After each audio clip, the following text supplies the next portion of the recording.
ഇതുപോലത്തെ ഒരു നോട്ടീസ് കൊടുത്തപ്പോൾ വളരെ ഗുരുതരമായ ഒരു വിഷയമാണ് തന്നിരിക്കുന്നത്.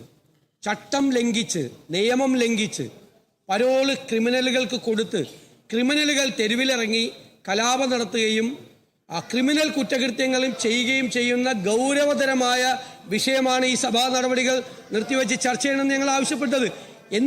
സർക്കാരിന് സൗകര്യമില്ലാത്ത കാര്യങ്ങൾ നിയമസഭയിൽ ചർച്ചയില്ല എന്നാണോ? അല്ലാത്ത കാര്യങ്ങളെക്കുറിച്ച് ബഹുമാനപ്പെട്ട സ്പീക്കർ കുറേ ചർച്ചകൾ ഇവിടെ നടത്തി, ചർച്ചയ്ക്ക് എടുത്തു എന്ന് പറയുന്നു. സർക്കാരിന് സൗകര്യമില്ലാത്ത കാര്യങ്ങൾ നിയമസഭയിൽ ചർച്ച ചെയ്യില്ല എന്ന് പറഞ്ഞാൽ അല്ല, ക്രിമിനലുകൾ തെരുവിലിറങ്ങിയാൽ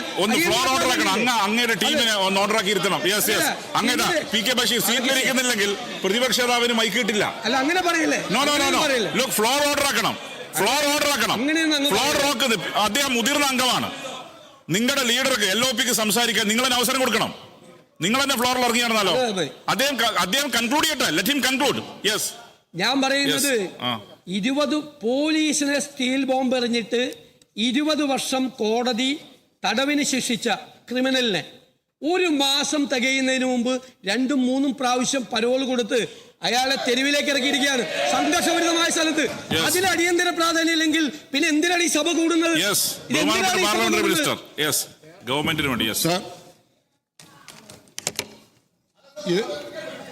അവതരിപ്പിക്കൽ അദ്ദേഹം പറയട്ടെ, ക്ലാരിഫൈ ചെയ്യട്ടെ.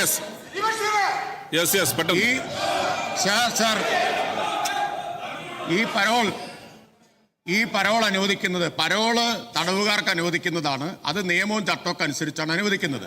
ഈ അനുവദിച്ചത് അവസാനം അനുവദിച്ചത് 8/1/2026 8/1. സാർ, അത് കഴിഞ്ഞ് സഭ ഇവിടെ 4-5 ദിവസം ചേർന്നു. 22-ാം തീയതി, ജനുവരി 22-ാം തീയതി ഇത്ര അടിയന്തര പ്രാധാന്യമുള്ളതാണെങ്കിൽ നോട്ടീസ് കൊടുക്കായിരുന്നു. നോട്ടീസ് പോലും കൊടുത്തില്ല. അന്ന് അടിയന്തര പ്രമേയത്തിന് നോട്ടീസ് പോലും ഉണ്ടായിരുന്നില്ല. ഞങ്ങൾ ഈ സഭയിൽ ചൂണ്ടിക്കാണിച്ചതാണ്. അപ്പൊ ഇപ്പോ വിഷയദാരിദ്ര്യം കൊണ്ടാണ് പ്രതിപക്ഷം നോൺ ഇഷ്യൂ ഉയർത്തിക്കൊണ്ടുവരുന്നത്. അങ്ങ് പറഞ്ഞതിനോട് ഞാൻ യോജിക്കുന്നു. അവർക്ക് ഇത് ഉന്നയിക്കണമെങ്കിൽ സബ്മിഷൻ ഉന്നയിക്കുന്നതിന് ഞങ്ങൾക്ക് വിരോധമില്ല സാർ, സർക്കാരിന് വിരോധമില്ല. അപ്പോ നേരത്തെ ഈ വിഷയം ഉണ്ടായിട്ടും അങ്ങനെ ഒരു പ്രശ്നമുണ്ടെങ്കിൽ അടിയന്തര പ്രാധാന്യമുള്ളതാണെന്ന് തോന്നിയിരുന്നെങ്കിൽ 22 നോട്ടീസ് കൊടുക്കായിരുന്നല്ലോ. ഒരു നോട്ടീസ് കൊടുക്കാൻ പോലും അന്ന് തയ്യാറാവാതിരുന്ന ആളുകൾ ഇപ്പൊ ദാരിദ്ര്യം കൊണ്ടാണ് സാർ വരുന്നത്.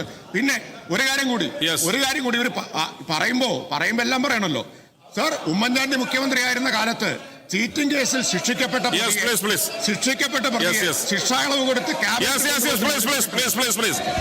ബഹുമാനപ്പെട്ട പ്രതിപക്ഷ നേതാവിന് അറിയാം ഈ വിഷയം ചർച്ചയ്ക്ക്. നോക്കൂ, പ്ലക്കാർഡുകൾ നോക്കൂ. ചർച്ചയ്ക്ക് ധൈര്യമില്ലേ?